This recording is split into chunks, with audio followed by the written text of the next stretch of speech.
Alright guys, in the last video we went over how I progressed through high school, how I started to find my outlets. I was getting little bits and tastes of success, really starting to channel my energy into those. Even though what was going on at home was bad, it was negative, I had an outlet, I had an escape.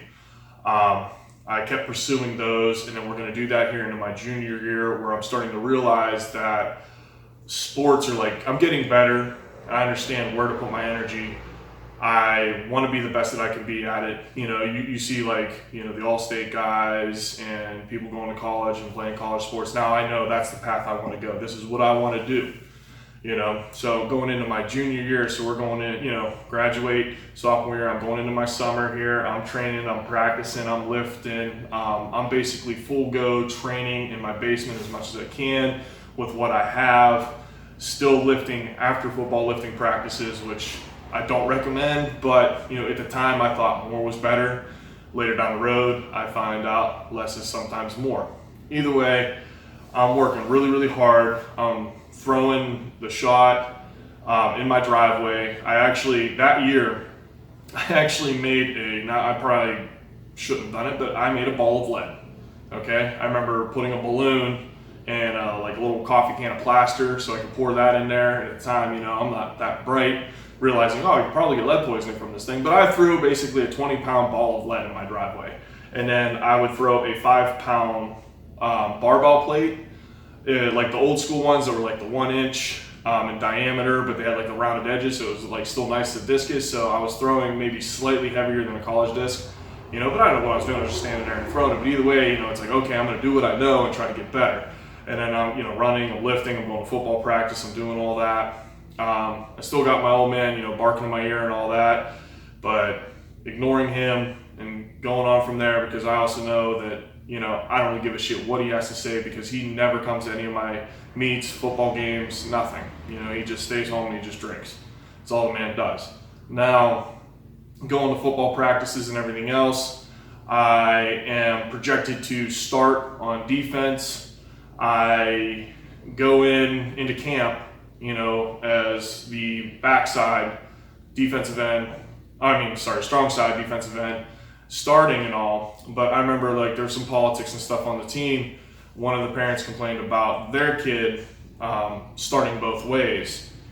And it was actually one way at that time. I'll get to that my senior year. It was both ways senior year. Either way, he got into a position to where another guy had to move into my position, and me having, I guess, let's say no parents involved in the program, I was the first one to go. And I remember that was probably about the third day of camp. And I remember talking to my buddy, going to defensive practice that afternoon, and I said, hey man, he said, I'll see you there. And I said, well, I'm not gonna see you there. He laughed in my face. He didn't think I was serious. And then after practice, he apologized because he thought I was joking about losing the position. And I lost that position due to some political stuff. Was I the better player? Most likely, yes. But, you know, I guess when you're playing team sports, it can be very political. And then that was another, hey, kick in the ass, pushes me down to the ground. What do I do from there? I really start to channel my energy into lifting harder, running harder. I'm still playing a ton. My stats were still up there. I was still getting colleges looking at me, but I just didn't have the starting status, you know what I mean? I was more of a sub, which was just, you know, disappointing to me, because you work so hard to get that starting position. But that anger and that hate that I had, I channeled it into something positive. I went into track and field from there, lifting and throwing as hard as I can all the time. I told you guys, you know, I had a makeshift shot put and a weight to throw around. Well, it led into that track season where I remember the head track coach said, okay, if you hit the state qualifying standard, which at the time was 50 foot 3 inches, then I will buy you a pair of throwing shoes. Because I just had a pair of old tennis shoes I throw in, you know, both shot and disc. And there's specialty shoes and stuff, especially when you're in a concrete ring. Well, the very first meet of the year, I battle it out. I guess my biggest competitor, that we're going to take it into the state meet my senior year, but I end up throwing 51 feet and some change. And I was like, holy crap, look what I did. And then that coach was just like, oh, shit, you know? But he did. He was true to his word. He bought me some throwing shoes after that. So I got myself those old school Adidas flat-soled gliding shoes. And I even tried throwing a discus in it, but after I learned some things, you can't throw discus in those shoes. But either way, it worked. It was better than tennis shoes.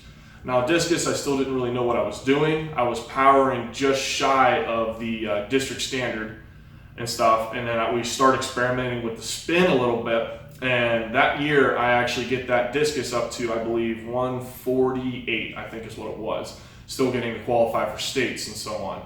But either way, it progresses more and more as I go on. I end up throwing close to 53 feet that junior year and close to 150 in the discus. I qualify for states. I placed 6th in the shot put, and then I placed 9th in the discus. Now 9th didn't get any points, but I squeezed in the finals, but barely. You know, I threw, I think it was only 137. I choked that day, but I literally beat a kid by 1 inch getting into finals. So I won't ever forget that. But wanting to share that so that I took some bad negative energy and put it into something else, you know, more into my weightlifting, more into my track and field. Even though I was going home, and even though my old man wasn't at any football games, wasn't at any track meets, and he didn't even care to even know how I did at states, but he, you know, continued to bark in my ear, and I never wanted to go home. You know, I liked working on our farm and stuff, even though like he was making me do his work and his chores. I enjoyed doing that because it was away from him. I got to go do my own thing. I helped run the place. He was very non-existent. I had to learn a lot of things on my own, you know. And don't get me wrong, he did have to show me some things here and there. Like, you know, when I was 14 or so, I had to learn how to run a welder. For the most part, I had to learn everything else on my own. It was kind of trial and error. And I can't screw it up, because if I screw it up, he's going to beat my ass. So you had to get really good at rigging things and stuff. So I kind of learned a sense of street smarts, and I'm going to get into that here a little bit more down the road, and how like me being able to become this jack of all trades and improvise things was really created by him. But at the time, I'm so angry at him and I'm angry at the world, I'm not looking at the positives, I'm looking at the negative, you know. But I was learning and I was building my character indeliberately in a positive manner. But going from there, I go into my senior year. I don't really want to play football, you know. I'm sick and tired of my dad and everything. I don't want him to keep yelling at me, keep threatening me. You know, I told you guys a little bit of the nitty gritty and stuff on how that he just was very suicidal. He was taking his hate and everything else on me.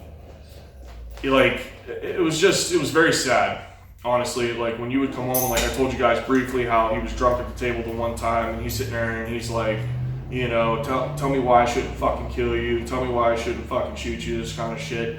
You know, he's just hammered drunk. It's really that I would, at the time, I don't know, he's beating me down. He's beating me down, he's beating me down, he's beating me down. This guy's trying to beat me, he's trying to bully me and tell me I'm worthless and I'm useless. And it's only because that he saw what I was becoming. I didn't even know what I was becoming, because all I had in my head is my old man says I'm stupid, he says this, he says that, and blah, blah, blah, blah, blah. And it was just so belittling. And that's all I hear in my head all the time. But at the same time, when I found those outlets, like before a football game, before I get under the bar, before a lift, and before I got into the ring, I was very angry, and people remember that. And it was because I was thinking of those moments, and I was like, fuck you, you fucking asshole. I'm going to do this, and I'm going to win. And it was something inside of me that told me that, you know. And then that's why he continued to get worse, because, in other words, instead of him wanting to see his kids do better than him, he didn't want me to do better than him. I was doing better than him at a very early age. I had no idea until I matured. But, you know, after every win, every success, that's when he would lash out at me. He'd punch me in the back of the head if I was sitting on the couch after a long day, you know, basically telling me I'm weak, I'm useless. He just wants to keep pounding that in my head. I'm stupid, you know. Not really getting into a ton of nitty gritty about that, but like he was just very belittling. And it's hard to be able to, I guess, rise above that But, I'll get back to the positive influences I had in my life. And at the time I had my uncle, and he helped me with this business mindset and being able to understand that if I work hard, I make money and I succeed. And then with that, I can continue a snowball effect and grow. And then I had my grandfather, who was very positive. He said I can, achieve anything, do whatever it is I want to do, as long as I put my time and my energy in it. And I believed him.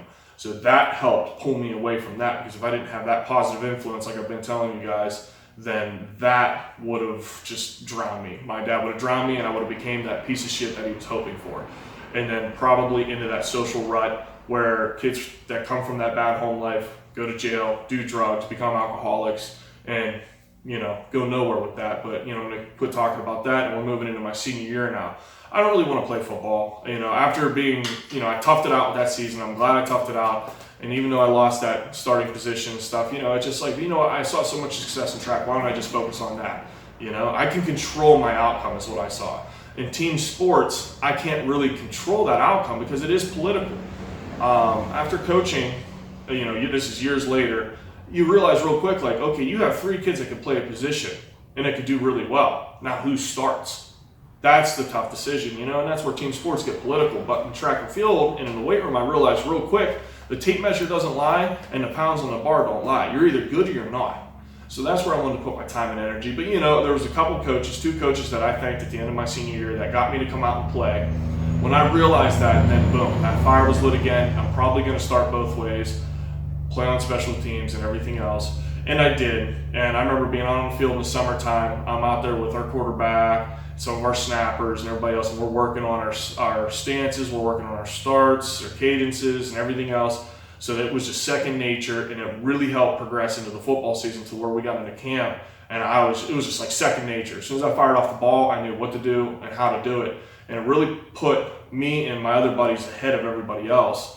Now, I ended up starting both ways, and I was one of the guys who didn't even get a travel jacket.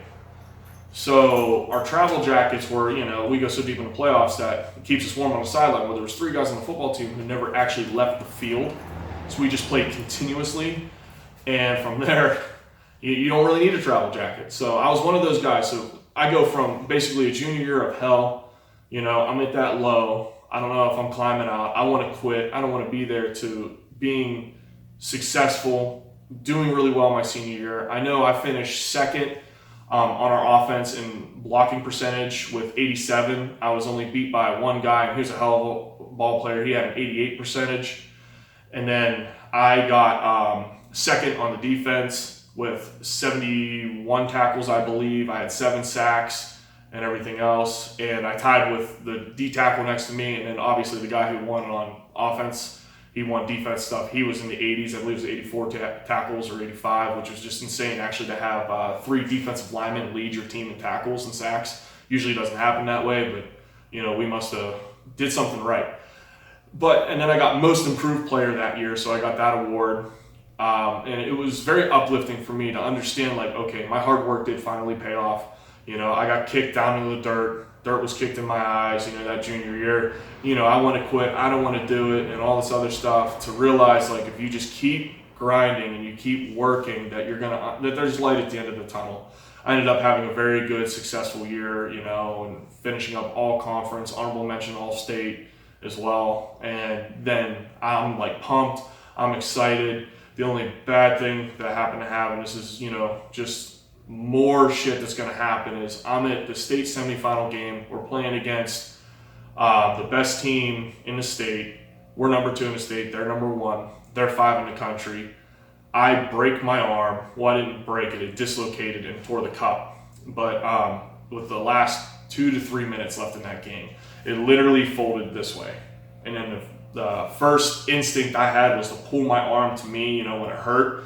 And all I remember is like cracking and popping and all this in like slow motion, and my arm just goes limp, and I run off the field. And I didn't really know what happened. And our trainer said she thinks I dislocated my elbow, but I might have torn some things by putting it back because it wasn't put back properly. And I didn't know, it was just instinct, just to pull it to my body. Especially when you have adrenaline going and everything else. But when I got in that locker room and I had a little sling on, it didn't really hit me. It's like, okay, we lost this football game. This sucks. We had a chance and shot at states. But then all of a sudden I realized, like, wait, this is my throwing arm. And I bawled. I bawled my eyes out. And my throwing coach was also the football coach, and he teared up too. He was like, oh my God, like, what are we gonna do? Like, it's December, you know? Throwing season starts basically in a month. We're supposed to start practicing, and I'm just like, I don't know what to do. I'm kind of panicking. You work so hard for something, so even though I rose up in one thing after getting kicked down to the ground, this one thing kicks me down to the ground, and now I'm like, shit, what do I do? You know? And then obviously it didn't help going home, you know, and like hearing my dad saying, oh, I'm just a pussy, just rub it off, you know, or put some dirt on it kind of thing. And I'm just like, well, what do you mean? Like, my hand is yellow and it's like swollen. I had like sausage fingers, you know, like there was all this inflammation and stuff in this arm. It was gross. I couldn't even grip a pencil for the first 2 weeks. I had to write left-handed at school. And so I became ambidextrous because I had to use my left hand for, you know, almost a good month because they just said because all those ligaments and stuff got stretched out, I couldn't really squeeze my hand and everything. But when I went to the doctor, you know, they said that they're going to have to let the inflammation go down. They did their, you know, MRIs and everything else. They said nothing was broken, but they said definitely, obviously, everything was really stretched out and I had to give it time to heal. But they got to, you know, go over the MRIs and everything else. And then 2 weeks later, they said, okay, you know, the cup tore, but it can heal.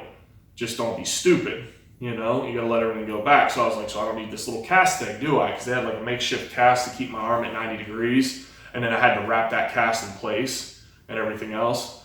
Only because they didn't want to put a full arm cast in until they knew what was going on. And I was like, so I don't really need this thing? And they're like, no. And I was like, okay, cool. So I basically took that thing off and I started doing my own thing because it's barking in my ears, my dad saying how I'm a pussy, how I'm stupid, you know, once again, going over all that. And I'm like, fuck you, old man, I don't give a shit. Like, I need to do this. This is for me. And having such a successful junior year, I wanted to have a successful senior year too. And the doctors even told me, like, hey, dude, you'll be lucky to come back for the District 10 meet, which was in May. And I was like, okay. You know, so I basically started doing my own physical therapy on my arm. Looking back at it, pretty stupid. It was not smart whatsoever. But I did whatever I could in the basement with the best of my knowledge. And I remember trying to like do bench presses and I'd be like, boom, and this arm would be like this. And I just couldn't, you know, it was so tight and so inflamed. I couldn't lock it out or anything. I still couldn't really grip anything. But I did what I thought was best at the time to try to get this arm back to where it should be. And I progress. And then I'm like, okay, cool. You know, it still hurt. It hurt all into the track season. And I had a terrible start. I think that first meet I threw only like 46 feet in the shot put. And I'm frustrated. I'm mad. I'm swearing. The coach is trying to bring me back to earth. And he's like, dude, look what you're dealing with. Like, you got to understand what you're trying to, you know, dig yourself out of a hole from. And I'm like, no, I don't give a shit. This is me being stubborn. I do this even to this day where it's like, I don't care how bad it hurts. I saw what I did last year. I want to do better and everything else. And then, you know, having my old man in the back of my head always barking at me and this and that, just, it drove me. It was my fire. It was my spark. But luckily for me, I start to progress. Now, I'm crushing pain pills from the hospital and stuff just to keep the inflammation down and doing what I can. Fast forwarding into the season, I eventually get my discus throws up there, my shot put throws up there. About midway through the dual seasons, I start throwing. I think I hit like a 158 in the discus, and I'm about 53.5 to be exact in the shot put. I did hit a 56 one time when my technique clicked, because my technique was not that good at all my senior year, because the main focus for me was get this arm healthy, get it better. And I did, and I continued to get stronger. I definitely proved those doctors wrong. Was it the best way? No, it wasn't in the best way, but it got me to where I wanted to be. I actually ended up going into the state meet. Now, leading into how I got to the state meet though, I remember throwing shot put that day. I hit like a 52.11, basically 53. Seeded number one in the state in shot put now in AA. Greg Reiber, my rival, who ended up becoming friends actually later down the road, was right behind me, nipping at my heels. Now, we had an even amount of wins and losses against each other at this point. And now going into the discus, I was so driven and I was so focused that I remember Greg coming up to me and he was just like, I was a bit of an asshole, I'm not gonna lie. He's like, all right, man, he goes, shot put's over now and let's try to make it to states and discus. He goes, I'll be rooting for you if you root for me. And me being so competitive and so tunnel vision then, I just looked over at him and I was like, I only root for myself. And looking back at that was brutal, it really was. But I was so like, this is what I need to do. I want no distractions. And we ended up getting a bad thunderstorm coming in right into finals, or like about halfway through finals. And right now I'm second place to one of our throwers. I'm not having a very good day in the discus. I always slipped in a wet ring at the time because I had no technique, and I thought driving out of the ring with my back foot was the way to do it. It's not how you do it. I learned in college. Now I was able to get across the circle, but not to a good position to finish a very good throw. And I remember the lightning and the thunder and everything hit, and it delayed our discus finals by an hour and a half because I think there was 3 strikes. Either way, I'm waiting, and I remember our head coach, he was like, all right, Paul, you're going to states. Don't worry about it. We're going to scratch this because it's only you two that's got to throw. And I said, no, I worked too damn hard. I've come back from all these injuries. I'm here to prove my old man wrong, and everybody else that says I can't do this. I was like, I want this last throw. This is my last throw ever at the District 10 Championship, and right now I'm second place. I don't want second place. And he looks at me and goes, you know what? No, you can't do that. I said, no, I'm going to do this. And he goes, fine. You know what? Go ahead. Roll your ankle. You're going to slip. You're going to roll your ankle. You're going to have another injury, and then you won't even get to throw at states. And I said, well, that's a risk I'm willing to take. I don't give a shit. Okay? So we wait and stuff. And I remember, my teammate was like, Paul, listen to him. Like he's looking out for the best of you. And I was like, no, you just want first place. I understand you're my teammate and all, but I worked too hard to get to this, to throw this throw, and I'm going to do it. I don't care if I throw worse or if I throw better. I'm going to throw this throw. And I wait. He throws his. He doesn't better his throw. I get in there. I better my throw. I hit a 154, and I win the meet. And I remember my head coach, he didn't even congratulate me. He just walked away. And that was another time where I knew deep down inside that it's a chance. I had one chance to at least prove to myself that I could do it or I'm going to fail. And I proved to myself that I could do it. And I went into states seeded number 4 with that throw. Now going into the state meet, I was very fortunate that I ended up coming out of there as a state champion in shot put. I did not throw my best throw, not one bit. It was only 52.6. I was warming up really, really well. I was throwing mid to upper 50s. I was like, this is it. I'm going to hit that, 56. Maybe I'll PR hit like a 57, and I was like, that's what I need. But I'm not going to lie, I was choking. I was scared. I was nervous. Cameras are on you, you're number 1 seed. Even my head coach said sometimes it's like the kiss of death. So there was a lot of pressure, and I was trying to be mentally tough. And I wasn't that mentally tough, but I was very fortunate, though, that we were in finals. I'm leading it right now. Greg's right behind me. He's nipping at my heels. Right now he's about a foot behind me. And he goes in for his last throw, and this was a nail biter. He hits one out there right next to the hole that I had. And I'm like, oh, no. I said, oh, no, he might have taken it. And then they measured, and it came out to 52.3. And I basically celebrated. I was like, oh, my God, like I'm the last thrower. And I was like, there's no way this happened. I'm thinking to myself, no way. And I get into the circle, and I tried to better myself, but I didn't. It like popped out there, and I was like, it's fine. I just walked out the front of the circle. I was like, I want it, Being able to look back at all that, I just, terrible times, the injuries and everything else, to realize that I worked through it. I did what I thought was best for me to come out with a gold medal and everything else. But once again, going into the discus from there, we had more nail biters. And I learned real quick from the shot put. I said, Paul, you put too much pressure on yourself. All right, you got to calm down, relax. We got discus now. And I'm still a little nervous. I'm still a little tense. I fouled my opener out of sector. And I'm like, oh, shit. My coach gets nervous. He's like, shit, Paul, you got to get one out there. Just get one out there and get the finals. I said, okay, all right. Get going there for my second throw. Boom. I fouled out of sector. And I'm like, oh, boy. I said, okay, calm down. My coach comes over and goes, Paul, what are you going to do? How are we going to do this? You fouled 2 throws. You only got 1 shot to make finals. You only got 1 shot. And I remember telling him, I said, relax. I got this. And he's like, oh, all right. I said, chill. I got this. I'm not going to put any pressure on myself. I know what I need to do. I'm going to go in and I'm going to correct it. And I did. I positioned myself a little bit different. Boom, 148. Squeezed into finals in 7th place. And then I was like, all right, here we go. Whew, that weight was lifted on my, and you could just see him just like, oh my God, thank God. And everybody in the stands was like, oh, you know, so it was another nail biter. But I learned real quick from the shot put going into the discus, it's time to chill, relax, you put too much pressure on yourself. So I kind of matured like that in an instant, you know. But at the same time, it's like I accomplished a big feat in the shot put, so that helped kind of lift that weight off of my shoulders. So from there, I progressed up and I finished with a silver medal that day. So I ended up being the MVP of a state championship track team too. We won states as a team. I brought in 18 points. So I led our team in points and we came home with a state championship. And I'm sitting here thinking to myself like, wow, is this real? You know, I worked so hard to get to this point and it really didn't set in, you know, but at the same time I was dreading going home because I remember, you know, that car ride on the way home. I'm driving my mom's car back with all of us in there and I'm just like, oh boy, you know. I got to give my stuff to my dad's. And I remember him sitting at the corner, his table. He's hammered drunk. No gun sitting at the table this time. He just got his bottle. He's drinking his screwdrivers. He was always drinking those things.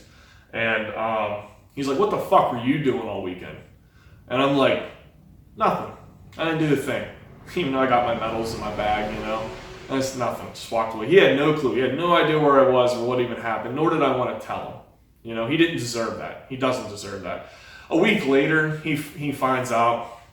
You know, I remember him and my uncle bullshitting at the table. My dad's hammered drunk. And he goes, you know, my son, Paul, he's the best. He's best in the whole country of Pennsylvania. The whole country. And I'm like, dude, you're so drunk right now.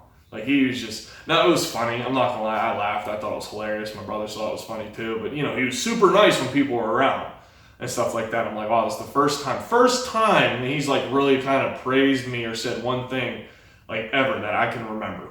And I'm just like, whatever, dude, you know, the whole country of Pennsylvania, you have no idea where you are at the moment. You're so drunk.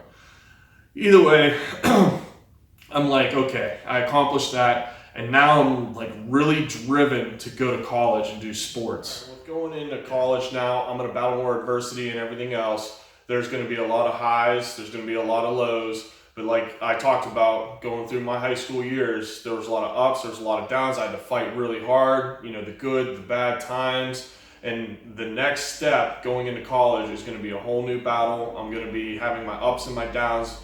But like I talked about in the last video here, I battled as much as I could. I punched it in the mouth. I fought as hard as I could. I had my wins. I had my losses. And then I'm going to talk about that here in the next video.